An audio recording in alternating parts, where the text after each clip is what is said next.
Hello दोस्तों, नमस्कार। आप लोग देख रहे क्वालिटी भोजपुरी चैनल पर आप सभी का स्वागत है। आप लोगों से प्लीज रिक्वेस्ट है कि अगर हमारे चैनल पर आप लोग पहली बार जुड़े हैं तो चैनल को सब्सक्राइब कर लीजिए, क्योंकि इस चैनल पर आप लोग भोजपुरी से सारे अपडेट आप लोगों को सबसे पहले बताया जाता है। चलिए, वीडियो को स्टार्ट करने से पहले आप सभी से प्लीज रिक्वेस्ट है कि चैनल पर नए जुड़े हैं तो आप लोग चैनल को सब्सक्राइब कर लीजिए, बेल आइकन को प्रेस करके नोटिफिकेशन को ऑन कर लीजिए, ताकि जब भी मेरा वीडियो अपलोड है तो आप लोगों को सबसे पहले देखने को मिले। इंस्टाग्राम आईडी का डिस्क्रिप्शन में लिंक भी मिल जाएगा, वहां से आईडी को आप लोग फॉलो भी कर सकते हैं।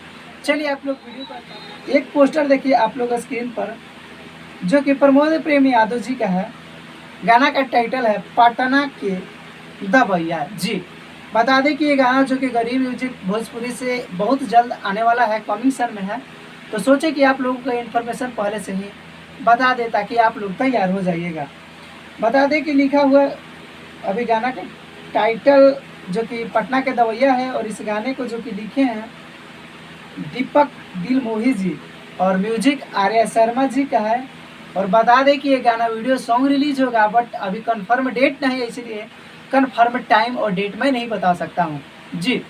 बाकी आप लोग इंतजार कीजिए, जब रिलीज होगा एक दिन पहले आप लोगों को अपडेट बता दिया जाएगा। गरीब म्यूजिक भोजपुरी चैनल को अभी तक आप लोग सब्सक्राइब नहीं किए हैं तो सब्सक्राइब कर लीजिएगा, ताकि जब भी वीडियो अपलोड हो तो आप लोगों को सबसे पहले देखने को मिले। यही एक अपडेट है। मिलते हैं एक नए वीडियो के साथ। आप लोगों को वीडियो मतलब कि कैसा लगा कमेंट में ज़रूर बताइएगा। तब तक के लिए जय हिंद, जय भोजपुरी।